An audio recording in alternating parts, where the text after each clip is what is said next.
आपके जो सरकारी जो आंकड़े, विभागीय आंकड़े हैं, उस आंकड़े में आपने विश्वास दिलाया था बिहार की जनता को कि कृषि रोड मैप 2 और 3 में 3 लाख करोड़ खर्च करने के बाद उत्पादन 2 गुना होगा एवं किसानों की आय दोगुनी हो जाएगी। 10 साल के बाद भी आपके जो विभागीय आंकड़े और सरकारी आंकड़े हैं वो कहते हैं किसानों की ना आय बढ़ी, किसानों की आय नकारात्मक हुआ है, सकारात्मक की जगह नकारात्मक हुआ है आपकी नीतियों से। उत्पादन भी 1 लाख टन घटा है 10 सालों में।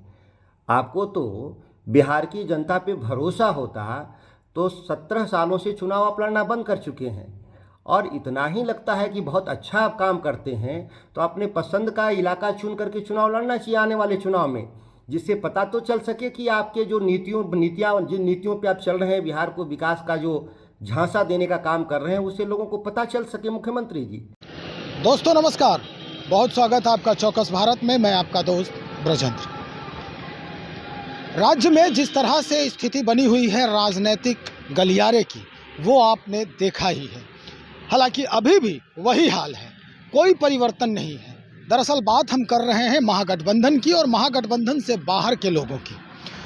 कल जब नीतीश कुमार जी यानी शुक्रवार को नीतीश कुमार जी ने कृषि के ऊपर अपना बयान दे रहे थे, उस वक्त शायद उन्होंने ये नहीं सोचा था कि कृषि को लेकर उन्हीं के खेमे से यानी महागठबंधन से ही एक ऐसे व्यक्ति हैं, एक ऐसे नेता हैं जो खुन्नस में हैं। यानी यूँ कहें कि उनकी स्थिति जो है वो अब एक तरफ कुआं और दूसरी तरफ खाई वाली हो गई है। जी हाँ, सुधाकर सिंह की बात कर रहे हैं हम, पूर्व कृषि मंत्री सुधाकर सिंह की।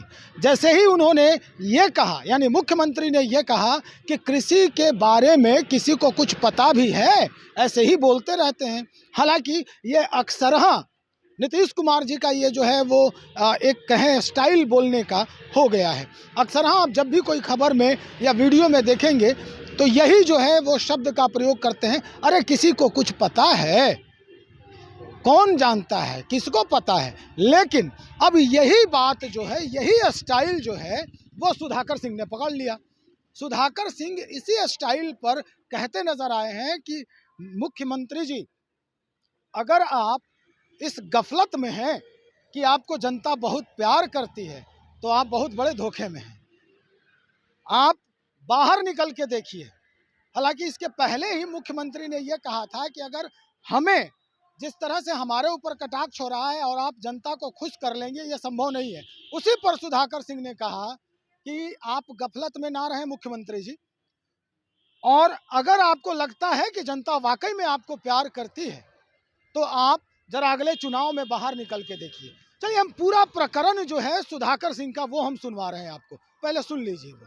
कल माननीय मुख्यमंत्री जी के द्वारा बयान दिया गया कि बिहार में कृषि क्षेत्र के बारे में, कृषि क्षेत्र में काफ़ी विकास हुआ है। किसी को पता है क्या?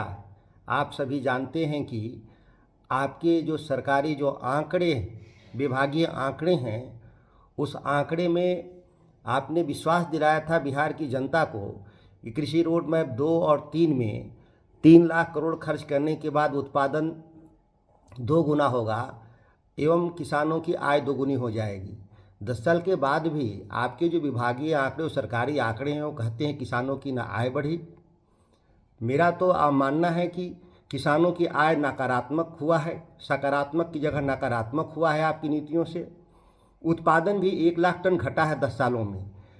लेकिन आप मुख्यमंत्री हैं और हम चुने हुए जनप्रतिनिधि हैं, तो सवाल तो मैं मुख्यमंत्री से ही करूंगा। आपको क्यों पीड़ा होती है बिहार की जनता को सवाल का जवाब देने में? आप जवाब की जगह नए सवाल उठा रहे हैं कि बयान देने से आप पार्टी के नेता हो सकते हैं, जनता के नेता नहीं हो सकते। इससे बड़ा आश्चर्यजनक क्या होगा? मैं चुना हुआ जनप्रतिनिधि हूँ। खासतौर से एनडीए के खिलाफ जो कैंडिडेट आपने लड़ाया था उसको मैं चुनाव हराकर जीत के आया हूँ सदन में। आप स्वयं चुनाव नहीं लड़ते। आपको तो बिहार की जनता पे भरोसा होता तो 17 सालों से चुनाव आप लड़ना बंद कर चुके हैं, और इतना ही लगता है कि बहुत अच्छा आप काम करते हैं तो अपने पसंद का इलाका चुन करके चुनाव लड़ना चाहिए आने वाले चुनाव में, जिससे पता तो चल सके कि आपके जो नीतियाँ जिन नीतियों पे आप चल रहे हैं, बिहार को विकास का जो झांसा देने का काम कर रहे हैं, उससे लोगों को पता चल सके। मुख्यमंत्री जी, कौन ऐसा मेरा सवाल है जो आपकी समझ में नहीं आ रहा? कृषि क्षेत्र में कोई भी अगर आपकी उपलब्धि हो तो उसको बताने में आपको हर्ज क्या है। नहीं तो मैंने कहा भी कि कृषि रोड मैप 2-3 की जांच करवा ली जाए कि क्या प्रगति है उस पर, लेकिन आज तक कोई भी विभागीय कार्रवाई कृषि विभाग के द्वारा और आपके स्तर पर नहीं किया गया। आप चौथे कृषि रोड मैप की बात की चर्चा करने लगे। कोई बात नहीं, आप मुख्यमंत्री हैं, आपका अधिकार है आप चौथा कृषि रोड मैप लाने के लिए, लेकिन यह बात को स्वीकार कर लेना चाहिए मुख्यमंत्री जी कि आपके नीतियों से बिहार के किसान बर्बाद हो चुके हैं। बिहार में आपके पास कोई नीति स्पष्ट नहीं है। आप बिहार विधानसभा में मेरे द्वारा पेश किया गया कृषि बिल, मंडी कानून, निजी विधेयक पिछले सत्र में आपने चर्चा नहीं होने दिया। मैं तो आमंत्रित करता हूं स्वस्थ बहस के लिए बिहार विधान। सुधाकर सिंह ने एक पत्र भेजा है नीतीश कुमार जी के पास और उसी पत्र में ये सारा विवरण जो है एक एक करके उसमें दर्शाया गया है। कृषि बिल पर उन्होंने कहा कि कर्तव्य निष्ठा पर जो है वो प्रश्न चिन्ह उठ रहा है। आप कहते कुछ हैं, करते कुछ हैं, और ऐसी कई सारी बातों को उन्होंने आड़े हाथों लिया है और यहाँ तक कह दिया कि भाई मैंने तो एनडीए को हरा के सत्ता में कदम रखे थे, यानी राजनीति में कदम रखे हैं, लेकिन आपका क्या होगा? अपनी तो जैसे तैसे कट जाएगी, आपका क्या होगा जनाबे आली। ये जो गाना है ये सुधाकर सिंह जी के बयान और नीतीश कुमार जी के बयान पर बड़ा फिट बैठ रहा है।